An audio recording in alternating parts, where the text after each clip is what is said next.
Bismillahirrahmanirrahim. Nahmaduhu nusolli wa salim ala rasulihil karim. Dari Sayyidina Muawiyah radhiyallahu anhu, baginda Rasulullah sallallahu alaihi wasallam mendatangi majelis para sahabatnya, lalu bersabda, "Apa yang menyebabkan kalian duduk?" Mereka menjawab, "Kami duduk berzikir kepada Allah Subhanahu wa Ta'ala dan memujinya atas nikmat Islam yang Dia telah memberikan hidayah dan karunia kepada kami untuk memeluknya." Beliau bersabda, "Demi Allah, apakah hanya karena itu kalian duduk?" Mereka berkata, "Demi Allah, hanya karena itulah kami duduk." Baginda Nabi Shallallahu Alaihi Wasallam bersabda, "Aku tidak meminta kalian bersumpah karena berprasangka buruk kepada kalian.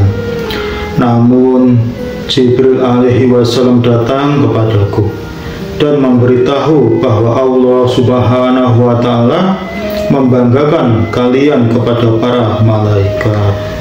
Dalam hadis di atas, baginda Nabi Shallallahu Alaihi Wasallam bertanya dengan menggunakan kalimat sumpah, maksudnya untuk memberi perhatian dan penekanan.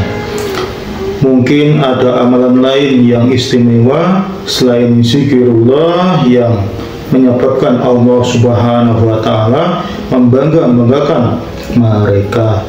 Tetapi kemudian beliau mengetahui bahwa hanya zikirullah yang menyebabkan Allah Subhanahu wa Ta'ala membanggakan mereka. Betapa bahagia mereka yang amal solehnya telah dikabulkan dan pujian mereka dibanggakan oleh Allah Subhanahu wa Ta'ala.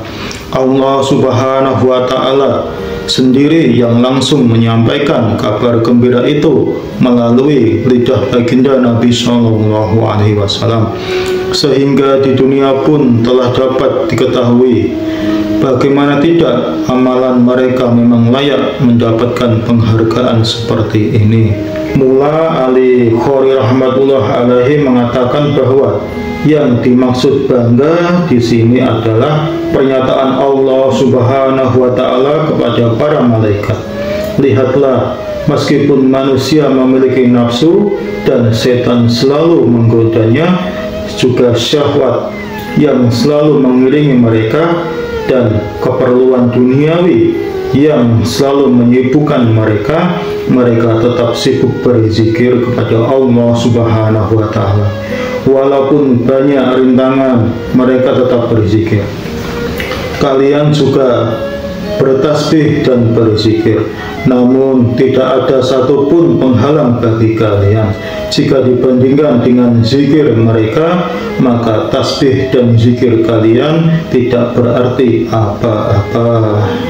Dari Sayyidina Anas radhiyallahu anhu, baginda Rasulullah Shallallahu Alaihi Wasallam bersabda, "Tidak ada suatu kaum yang berkumpul untuk berzikir kepada Allah dengan hanya mengharap ridhonya, melainkan seorang malaikat akan menyeru dari langit, 'Berdirilah, kalian telah diampuni dan keburukan kalian telah diganti dengan kebaikan.'"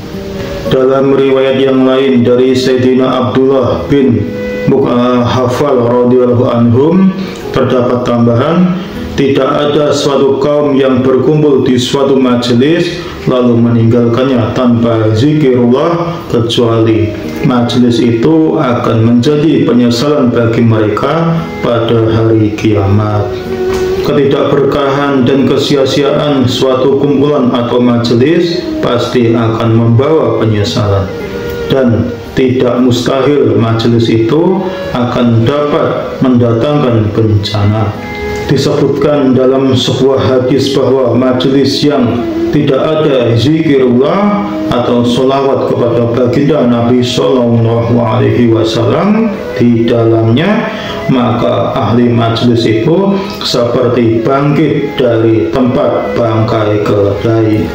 Hadis lainnya menyebutkan majelis apapun yang di dalamnya tidak diiringi dengan zikir dan sholawat kepada baginda Nabi Shallallahu Alaihi Wasallam, maka majelis itu menyebabkan penyesalan dan kerugian pada hari kiamat.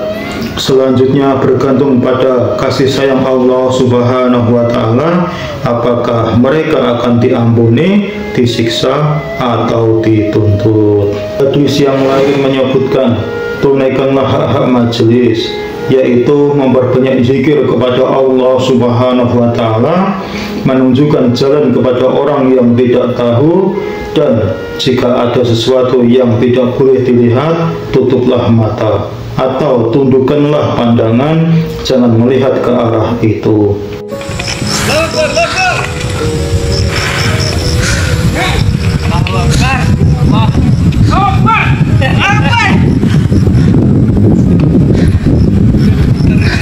Semangat boy, semangat. Rik, siku.